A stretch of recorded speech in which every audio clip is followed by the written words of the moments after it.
तीन बहनों की लालची भाभी। करिश्मा, रेशमा और मनीषा तीन बहनें हैं। उनका एक भाई भी है, मयंक। मयंक अपनी बहनों को बहुत प्यार करता है, लेकिन मयंक की पत्नी सविता इस मामले में मयंक से बिल्कुल ही अलग है। वो अपनी ननदों का जितना बुरा कर सकती है उतना बुरा करती ही रहती है और अपनी ननदों पर हुक्म भी चलाती है। करिश्मा, करिश्मा, तुमने अभी तक नाश्ता नहीं बनाया? तुम्हारे भैया को ऑफिस जाने में देर हो रही है। हाँ भाभी, बस अभी बनाती हूँ। करिश्मा, तुम ये ढीलापन छोड़ दो। कल को पराये घर जाना है। वहाँ अगर तुम इस तरह से काम करोगी तो लोग क्या कहेंगे कि माँ ने और भाभी ने कुछ सिखाया नहीं। और तुम्हारी दोनों बहनें कहाँ है? रेशमा मार्केट गई है और मनीषा सो रही है। क्या? सुबह के 8 बज रहे हैं और ये महारानी अभी भी सो रही है? ये कहते हुए सविता अपनी सास दुर्गा देवी के पास जाती है। माँ जी, देख रही हो अपनी बेटियों के तौर तरीके? क्या हुआ बहू, सुबह सुबह क्या कर दिया मेरी बेटियों ने? अरे एक तो अभी अभी उठकर किचन में गई है, दूसरी सुबह सुबह बाहर चली गई और तीसरी अभी तक सो रही है। क्या करूं मैं इन तीनों का, मैं तो परेशान हो गई हूँ। जा जाकर उठा उसे और रेशमा से मैं बात करती हूँ। सविता सीधा मनीषा के कमरे में जाती है और उसे कहती है, महारानी जल्दी उठो, सूरज सर पर आ गया है। भाभी थोड़ी देर और सोने दो ना, मैं रात को लेट सोई थी। वो क्या ना, यूनिट टेस्ट चल रहा है। शराफत से उठती है या नहीं, या फिर पानी की भरी बाल्टी डालूं तेरे ऊपर? नहीं भाभी, मुझे बिस्तर में नहीं नहाना, उठती हूँ मैं। मनीषा जल्दी से उठकर बाथरूम में चली जाती है। सभी आराम से बैठकर नाश्ता कर रहे होते कि तभी रेशमा बाजार से हाथ में सामान लिए आ जाती है। रेशमा को देखते ही सविता उस पर बरस पड़ती है। लो, आ गई महारानी। ऐसा भी क्या सामान लाना था जो सुबह आंख मलते ही बाजार की तरफ रवाना हो गई? भाभी, कल आप ही तो चीख रही थी कि घर का सारा सामान मुझे ही लाना पड़ता है, घर में किसी को भी किसी काम से कोई लेना देना नहीं है। अब मैं बाजार जाकर सामान ले आई तो आपको इस बात से भी तकलीफ हो रही है?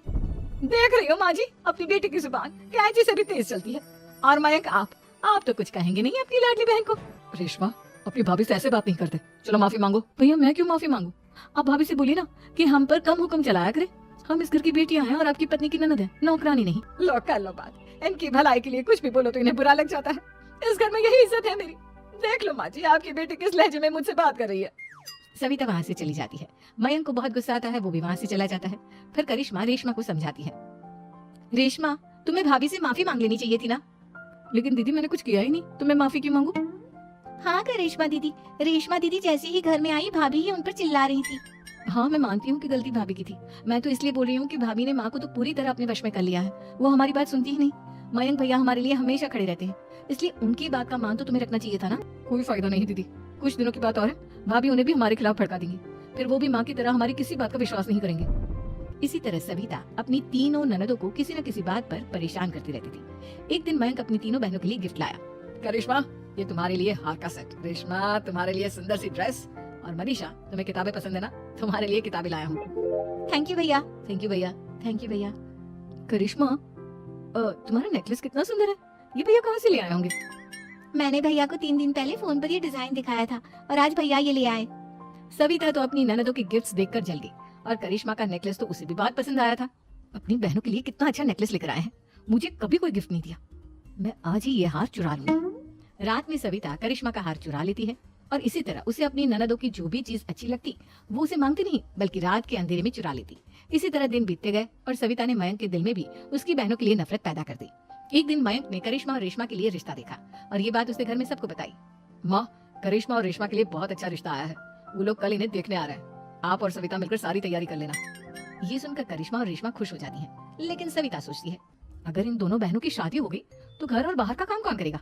मनीषा तो 1 नंबर की कामचोर है, उससे तो किसी बात की उम्मीद लगाना ही बेकार है।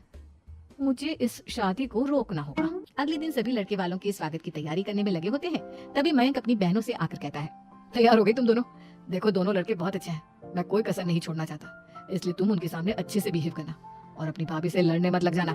करिश्मा, तुम वो नेकलेस पहन लो ना जो मैं तुम्हारे लिए लाया था। भैया, मैं बहुत देर से वो नेकलेस ढूंढ रही हूँ, लेकिन मुझे मिल ही नहीं रहा। क्या, तुमने नेकलेस खो दिया?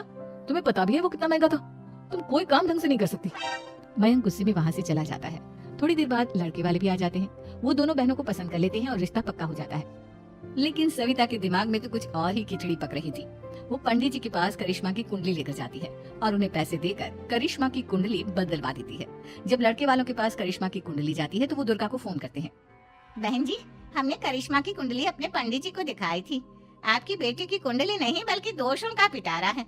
देखिए, मैं और मेरे पति इन सब बातों में बहुत विश्वास करते हैं, इसलिए हम आपकी बेटी से अपने बेटे की शादी नहीं करा सकते। इस तरह करिश्मा का रिश्ता टूट जाता है और सभी घर वालों को बहुत दुख होता है। अब कविता सोचती है, चलो करिश्मा का तो रिश्ता टूट गया, अब रेशमा का भी रिश्ता तोड़ना है। क्या करूं क्या करूं?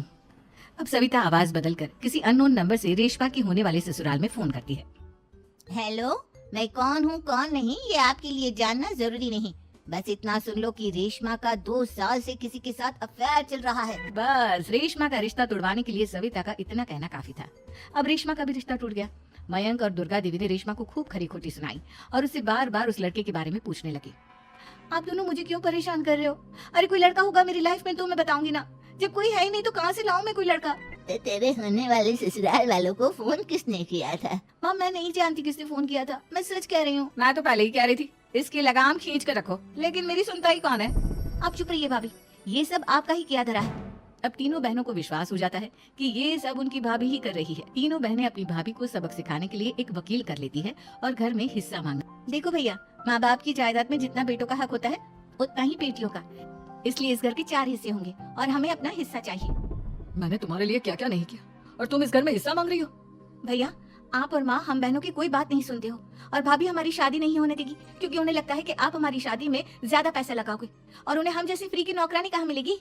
तो हम भाभी के साथ तो रह नहीं सकते, हम बहनों को अपना हिस्सा चाहिए। अरे तुम्हें शर्म आनी चाहिए अपनी भाभी पर ऐसा इल्जाम लगाते हुए, वो तुम्हारे बारे में कितना सोचती है। हाँ माँ, भाभी हमारे बारे में बहुत सोचती है, दिन रात बस यही सोचती रहती है कि किस तरह से अपनी तीनों ननदों को परेशान करूं, और कभी मुझे पढ़ने भी नहीं देती। दोनों बहनों का रिश्ता भी तो इन्होंने ही तोड़वाया है और रात में हमारे कमरे में आकर हमारी चीजें भी चुराती हैं। इसी तरह सविता की तीनों ननदें अपनी बात पर अड़ी रही। अब कोर्ट में तारीख भी शुरू हो गई। जब सविता को लगा कि उसकी तीनों ननद इतनी आसानी से नहीं मानने वाली, तो उसने अपने पति और सास को सारी सच्चाई बता दी और अपनी तीनों ननद से माफी मांगी। मयंक और दुर्गा को भी अपनी गलती का एहसास हो गया। अब सविता खुद करिश्मा और रेशमा के लिए अच्छा रिश्ता ढूंढती है और उनकी शादी करवाती है।